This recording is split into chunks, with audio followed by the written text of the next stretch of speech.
Hello friend, welcome to हमारी channel JD science classes में आप सभी का स्वागत है।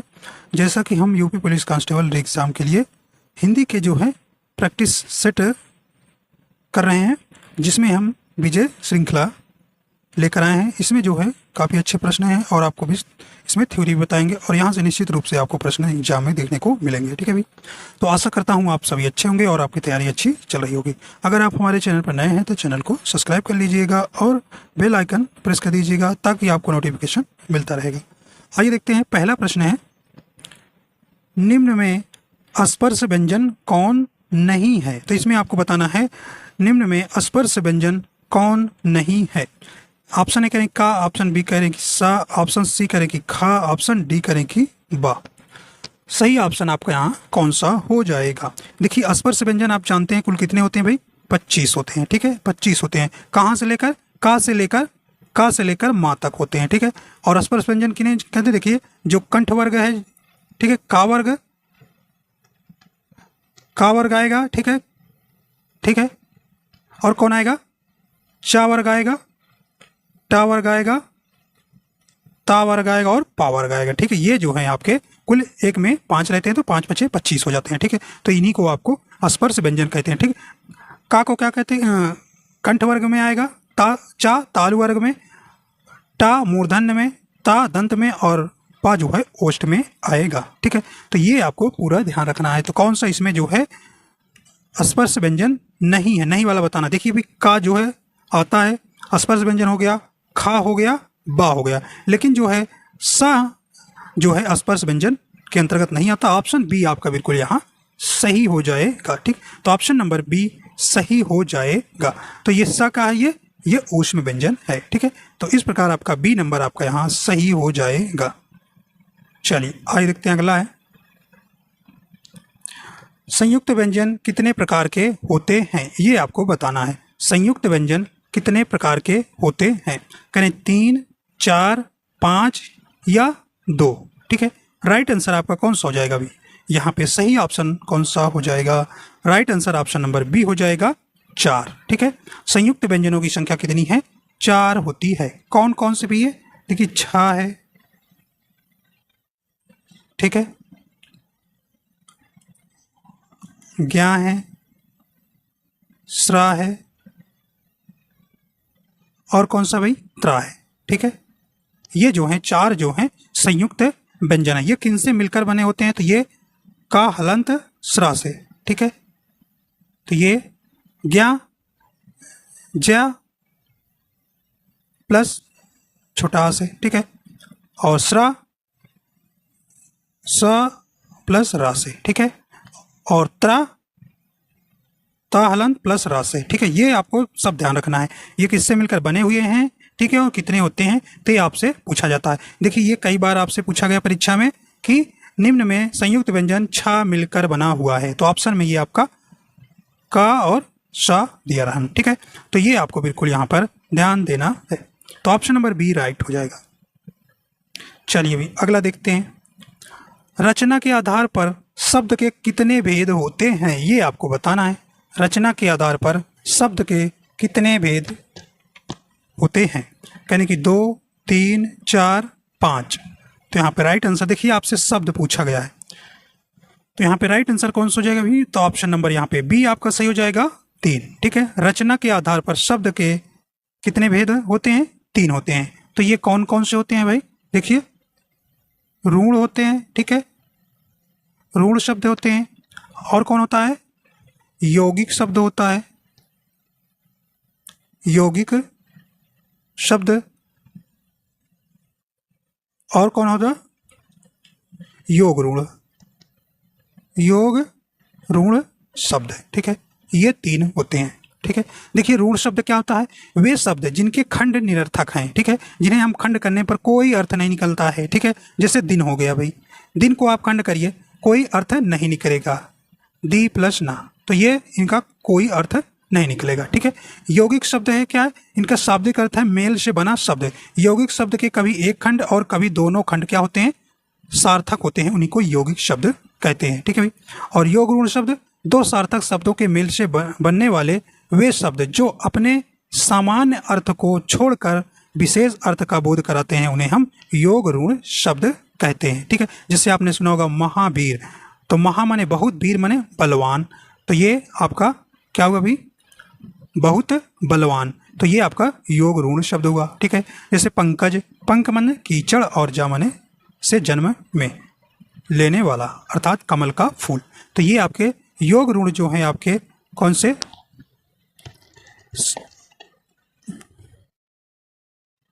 ठीक है, तो ये आपको यहाँ पर ध्यान देना है। ठीक है, तो योग ऋण जो है ये जो है कर्मधारय के अंतर्गत आता है। ठीक है,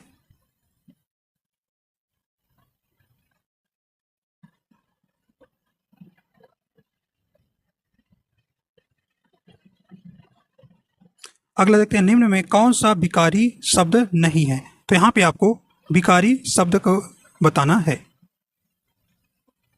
ठीक है, आपको यहाँ पर निम्न में कौन सा विकारी शब्द नहीं है, आपको विकारी शब्द कौन सा इसमें नहीं है। ठीक है, तो देखिए विकारी शब्द आपके कौन नहीं है, देखिए सर्वनाम है, क्रिया है, विशेषण है, देखिए और एक क्या होता है अभी, एक जो है संज्ञा।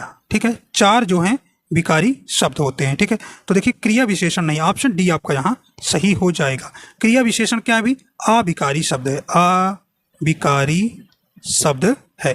तो अविकारी के भी कितने भेद होते हैं, चार भेद, विकारी के भी कितने भेद, चार भेद होते हैं।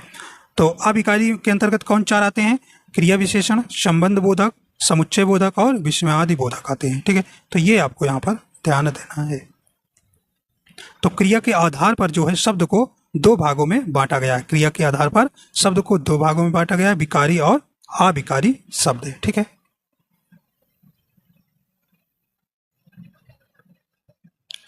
अगला देखते हैं, कहने रचना के आधार पर वाक्य के कितने भेद होते हैं, तो ये आपको इस आता है, वाक्य दे देता है, कहता है इसमें कौन सा संयुक्त वाक्य है, ठीक, सरल वाक्य है या मिश्र वाक्य है, ये आपसे पूछता है। तो रचना के आधार पर आपको बताना है, करें 3, 4, 5 या 6। यहाँ पे आपका राइट आंसर हो जाएगा ऑप्शन नंबर कौन सा हो जाएगा, ए नंबर राइट हो जाएगा 3। ठीक है, कौन कौन से, सरल वाक्य, ठीक है, सरल, संयुक्त वाक्य और कौन, मिश्र वाक्य। ठीक है, मिश्रित वाक्य। तो ये तीन प्रकार के जो हैं आपके क्या होते हैं अभी, रचना के आधार पर वाक्य। देखिए यहाँ वाक्य पूछा, वहाँ शब्द, तो तीन शब्द भी होते हैं और 3 ही वाक्य होते हैं। ठीक है, अब देखिए सरल वाक्य क्या होता है, जिन वाक्यों में केवल एक ही उद्देश्य और एक ही विधेय, आप उद्देश्य विधेय समझ रहे हैं ना अभी, उद्देश्य मतलब कर्ता और विधेय माने क्रिया हो, उन्हें हम सरल वाक्य या साधारण वाक्य कहते हैं। ठीक है, जैसे महेश पढ़ता है, महेश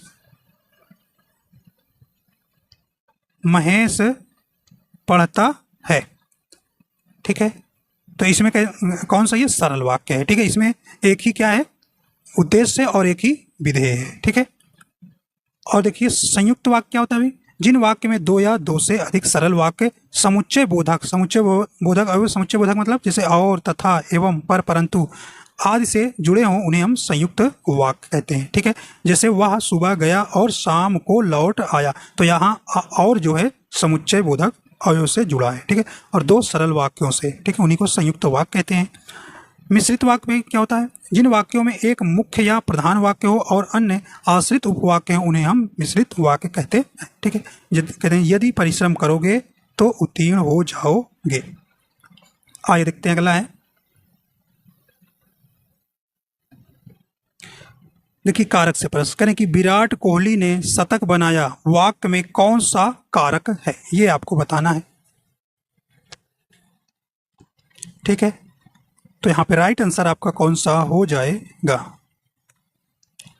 तो कौन सा हो जाएगा भी, यहाँ पे राइट आंसर हो जाएगा ऑप्शन नंबर सी हो जाएगा, कौन सा, कर्ता कारक। तो कर्ता कारक का चिन्ह क्या होता है अभी, ने होता है। ठीक है, तो यहाँ पे कर्ता का कारक चिन्ह नहीं होता है, तो यहाँ पे करेंगे विराट कोहली ने शतक बनाया, तो ने चिन्ह आया है आपका, कर्ता यहाँ पर प्रधानता है, तो यहाँ पे आपका ऑप्शन नंबर सी सही हो जाएगा।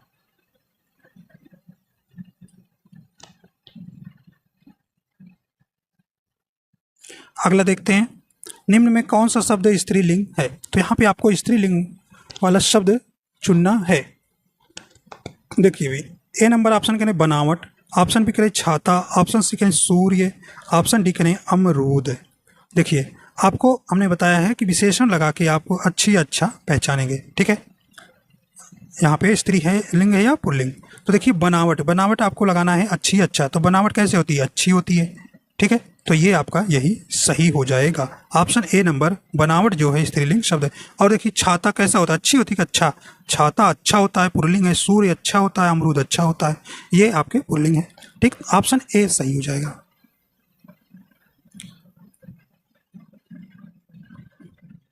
अगला करें कि भवानी शब्द का पुल्लिंग क्या है, ठीक है।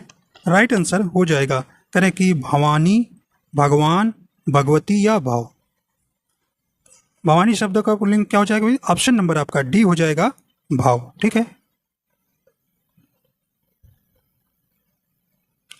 आइए देखते हैं अगला प्रश्न है, करें कि संधि विच्छेद कीजिए। यहाँ पे पुष्पांजलि का संधि विच्छेद आपको बताना होगा, ठीक है।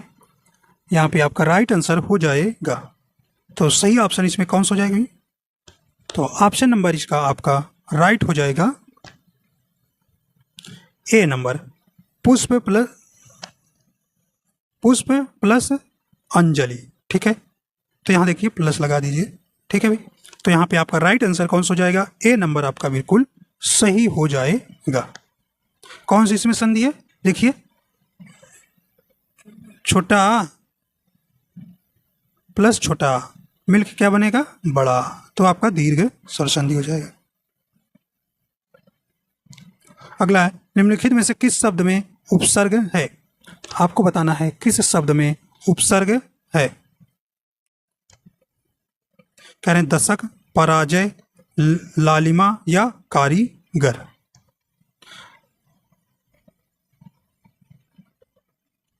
राइट आंसर कौन सा हो जाएगा, ऑप्शन नंबर बी हो जाएगा, पराजय। पराजय में क्या भी उपसर्ग है, परा प्लस जय, ठीक है। तो ऑप्शन नंबर बी आपका सही हो जाएगा। अगला है, करें कि चरण कमल में समास है, ठीक है। तो आप जानते हैं समास की संख्या कितनी है, 6 होती है, ठीक है। समास के प्रकार हैं, कहीं कर्मधारय है, बहुब्रीहि है, द्वंद्व है या तत्पुरुष समास, ठीक है। तो यहाँ पे आपको बताना है, ठीक है। देखिए चरण कमल में का समास विग्रह करेंगे तो क्या होगा, कमल के समान क्या होगा, चरण, ठीक है। तो यहाँ पे राइट आंसर आपका यहाँ पे कौन सा हो जाएगा, ठीक है। तो राइट आंसर कौन सा हो जाएगा, यहाँ पे ऑप्शन नंबर ए हो जाएगा, कर्मधारय समास हो जाएगा, ठीक है। ऑप्शन नंबर ए आपका बिल्कुल यहाँ सही हो जाएगा, ठीक है। कर्मधारय समास के और हैं, कर्मधारय आप जानते हैं, इसमें जो है प्रथम पद क्या होता है, विशेषण, और अंतिम पद संज्ञा या विशेष होता है, उसे हम कर्मधारय समास कहते हैं, ठीक है।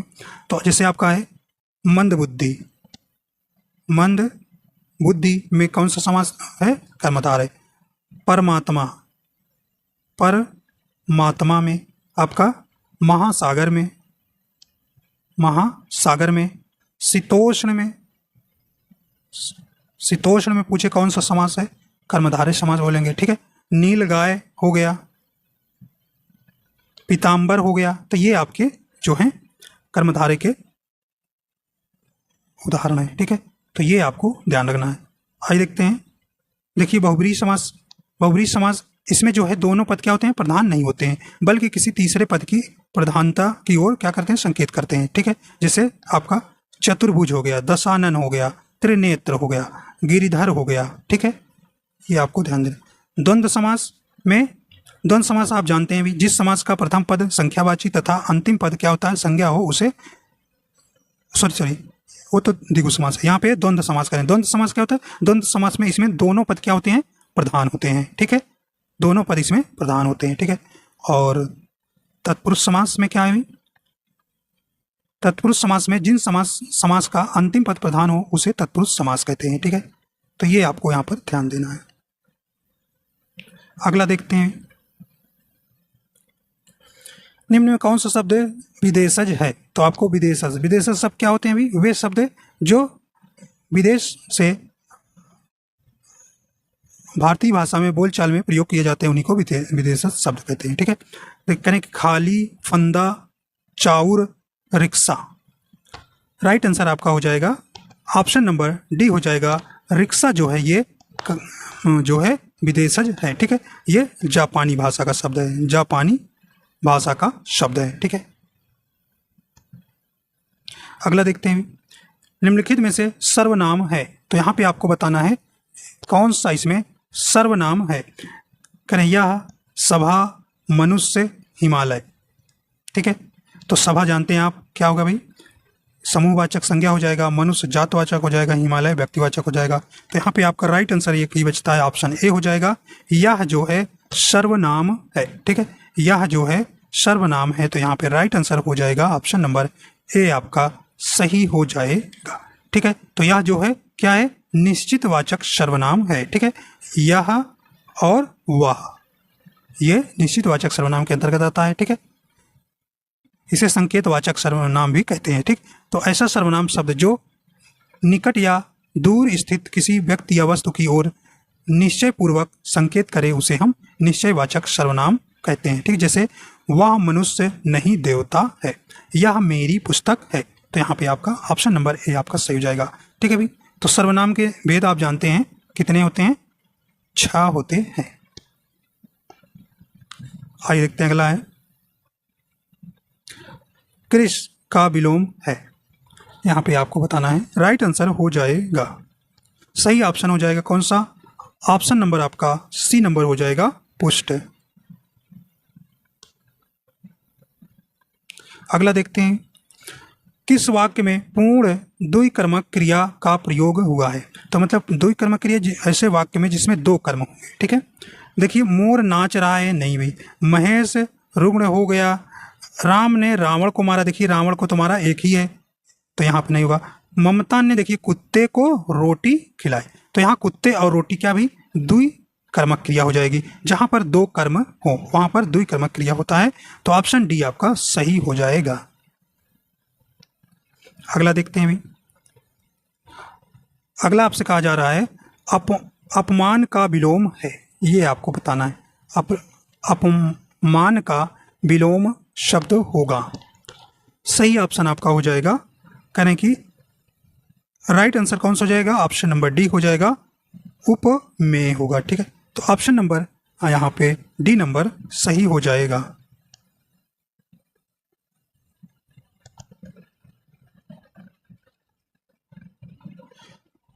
मदमाता में कौन सा समास है, ठीक है। तो यहाँ पे देखिए, मद समास विग्रह करेंगे तो मद से माता, ठीक है भाई। राइट आंसर हो जाएगा। तो देखिए, से आया है, कारक चिन्ह आया है, राइट आंसर हो जाएगा ऑप्शन सी हो जाएगा, तत्पुरुष समास है, ठीक है। तो ऑप्शन नंबर सी आपका यहाँ बिल्कुल सही हो जाएगा। अगला देखते हैं, निम्नलिखित में से कौन सा शब्द तत्सम है। करें अग्र, आग, आज, आंख, कौन सा हो जाएगा, तो ऑप्शन नंबर ए हो जाएगा। अग्र शब्द जो है आपका कैसा शब्द है, ये तत्सम है। अगला देखते हैं, करें कि राज्यपाल में कौन सी संज्ञा है, ये आपको यहाँ पर बताना है, ठीक है। राइट आंसर आपका कौन सा हो जाएगा, करें व्यक्तिवाचक, जातिवाचक, भाववाचक, समूहवाचक, ठीक है। तो यहाँ पे सही ऑप्शन आपका यहाँ हो जाएगा। देखिए, व्यक्तिवाचक संज्ञा ऐसी संज्ञा शब्द जो किसी एक व्यक्ति या वस्तु एवं स्थान को बोध कराते हैं, व्यक्तिवाचक संज्ञा कहलाते हैं, ठीक है। जैसे किसी के नाम हो गया सुनील, भारत, भारती, गंगा, देवनागरी। और जातिवाचक ये क्या होता है, जिस संज्ञा शब्दों से एक ही प्रकार की वस्तुओं अथवा व्यक्तियों का बोध हो उन्हें हम जातिवाचक संज्ञा कहते हैं, ठीक है। ठीक है, तो ये जैसे आपका लड़का हो गया, ठीक है, लड़का, ठीक है, वकील, नदी, मनुष्य,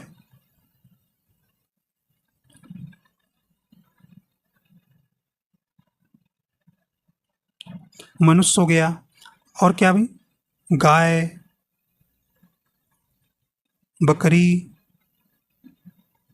ठीक है, भूकंप, ज्वालामुखी, वर्षा।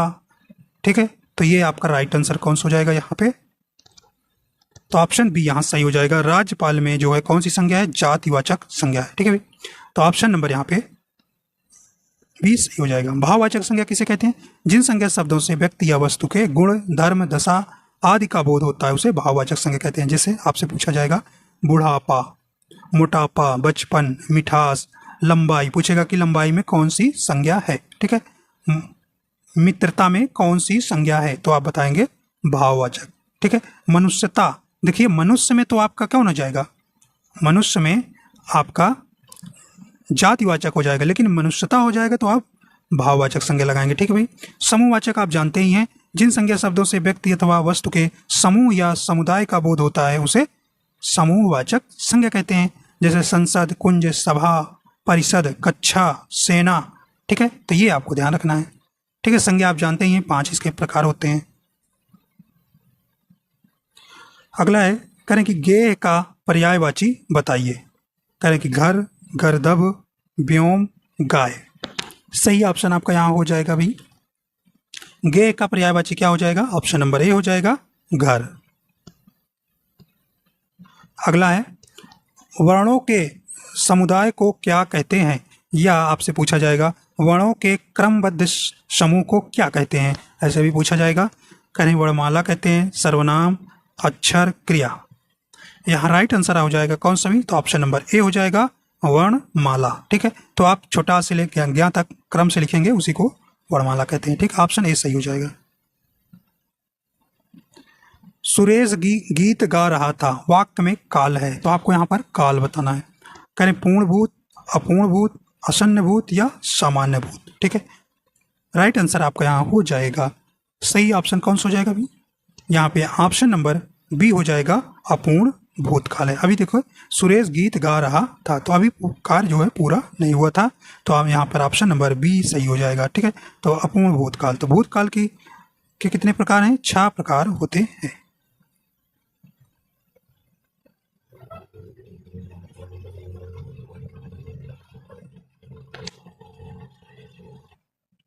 अगला प्रश्न है, मैं खाना खा चुका था, इस वाक्य में कौन सा भूतकालिक भेद है? ये आपको यहाँ पर बताना है। सही ऑप्शन आपका यहाँ हो जाएगा। करें सामान्य भूत, असन्न भूत, पूर्ण भूत या संदिग्ध भूत। राइट आंसर आपका यहाँ कौन सा हो जाएगा अभी? यहाँ पे ऑप्शन नंबर इसका सी हो जाएगा, पूर्ण भूत हो जाएगा। ठीक है, तो देखिए मैं खाना खा चुका था, मतलब खाना वह खा चुका है, तो यहाँ पे पूर्ण भूत काल हो जाएगा। ठीक है, अगला देखते हैं।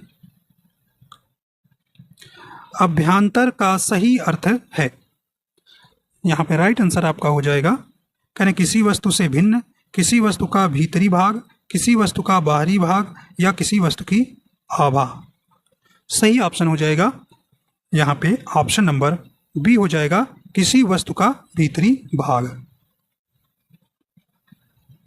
अगला प्रश्न है, कह रहे जिसमें संसार के प्रति मोह ना रहा हो, उपयुक्त शब्द का चयन करें। तो आपको एक शब्द बताना है। सही ऑप्शन कौन सा हो जाएगा?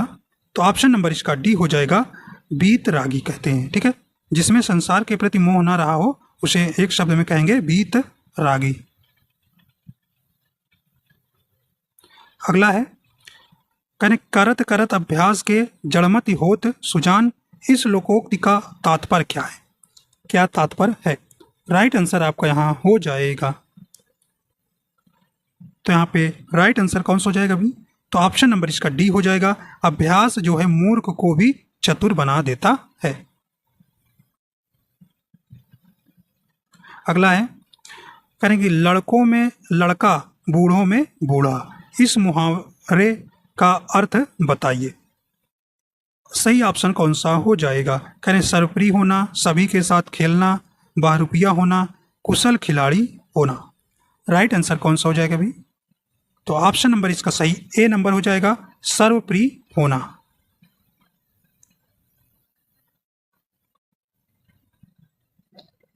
अगला करें कि गांठ का पूरा मुहावरे का अर्थ है। कहें ईमानदार, दुकानदार, लापरवाह, मालदार।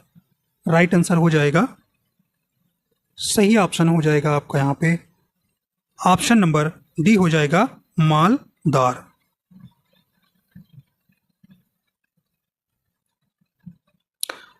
आकर्षण का विलोम शब्द है, तो यहाँ पे आपका राइट आंसर हो जाएगा आकर्षण का विलोम शब्द कौन सा हो जाएगा? ऑप्शन नंबर डी हो जाएगा विकर्षण। अगला है ग्रीवा शब्द का पर्यायवाची शब्द चुने। ठीक है, तो राइट आंसर आपका यहाँ हो जाएगा ऑप्शन नंबर इसका कौन सा हो जाएगा? तो ऑप्शन बी हो जाएगा गर्दन। मीनाक्षी का पर्यायवाची शब्द है। देखिए मीनाक्षी का पर्यायवाची जो है कुमारी भी होता है, ठीक है, कल्याणी भी होता है,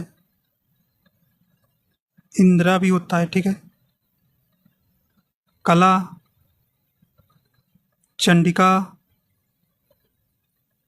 ठीक है, ये जो है मीनाक्षी का पर्यायवाची है। राइट आंसर आपका यहाँ हो जाएगा, तो कौन सा हो जाएगा भी? कहने मछली, लक्ष्मी, सुंदरी, दुर्गा।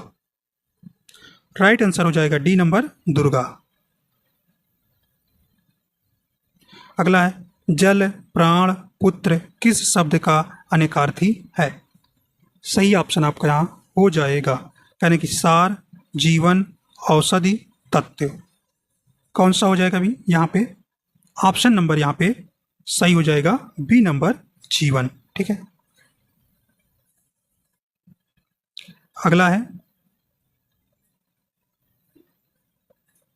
कहें कि पीपर पात सरिसमन डोला में पीपर पात उपमा अलंकार का कौन सा अंग है? तो यहाँ पे आप जानते हैं उपमा अलंकार के कुल 4 अंग होते हैं। क्यों भी 4 अंग होते हैं, तो आपको यहाँ पर बताना है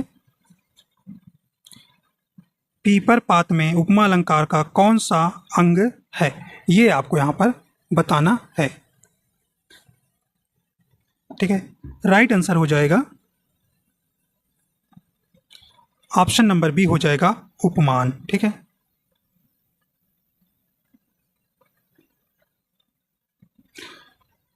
अगला है सीता जी के नयन रामचंद्र के चकोर भय पंक्ति में कौन सा रस है? तो यहाँ पे करे करुण रस, शांत, भक्ति या श्रृंगार। देखिए श्रृंगार ऐसे लिखा जाएगा, शुद्ध ये है। ठीक है, ठीक है, ये आपको ध्यान देना है। राइट आंसर कौन सा हो जाएगा? तो ऑप्शन नंबर डी हो जाएगा श्रृंगार रस इसमें है। ठीक है, तो ऑप्शन डी आपका यहाँ सही हो जाएगा। ठीक है, इसका अस्थाई भाव क्या है? रति होता है। ठीक है, ये आपको ध्यान देना है। करुण रस का अस्थाई भाव शोक होता है। ठीक है, शोक होता है। शांत रस का निर्वेद होता है। ठीक है, अस्थाई भाव। ठीक है, ये आपको यहाँ पर ध्यान देना है। ठीक है, तो रसों की संख्या आप जानते हैं कितने हैं? 9 है। ठीक है, और श्रृंगार रस को रसराज भी कहा जाता है। ठीक है,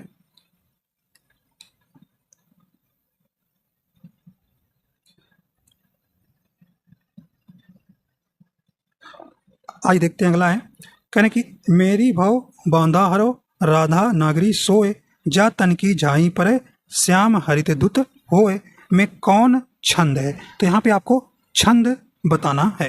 ठीक है, तो गिन लेते। देखिए मेरी में आपका माँ में एक मात्रा है, 2 आएगा, 2 मात्रा। रा में बड़ी मात्रा 2 मात्रा। ठीक, भाव में 1 आएगा।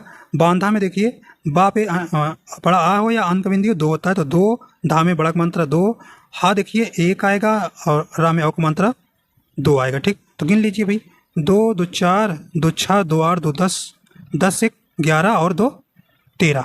तो 13 पहले में आ गया। और राधा में देखिए यहाँ आ गया, वो गिनते हैं 2 हो गया राधा में।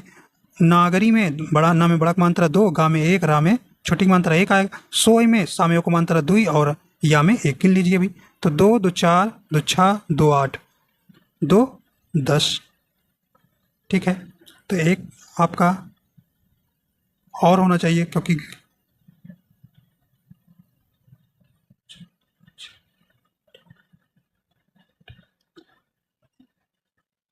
ग्यारह ही आ रहा है इसमें। ठीक है, तो इसमें देखिए आपका होना चाहिए तो 13 और 11। ठीक है, तो 13 11 किस में आता है? ठीक है, तो आपको ध्यान रखना है उसमें आपका दोहा के अंतर्गत आता है। ठीक, तो ऑप्शन नंबर यहाँ पे बी नंबर आपका यहाँ सही हो जाएगा। ठीक है, तो यहाँ पे पहले और तीसरे चरण में क्या होता है, 13 मात्राएं होती हैं दोहा में, और दूसरे और चौथे में 11 मात्राएं होती हैं। ठीक है, 11 मात्राएं होती हैं, उसमें आपका क्या होता है, दोहा होता है। ठीक है, तो इसमें आपका दोहा है। ठीक है, तो इस प्रकार आपका ऑप्शन नंबर यहाँ पे बी नंबर सही हो जाएगा। ठीक है, सोनाठा जो है दोहा का उल्टा होता है। ठीक, चौपाई में क्या होता है, 4 चरण होते हैं, 16 मात्राएं होती हैं। ठीक है,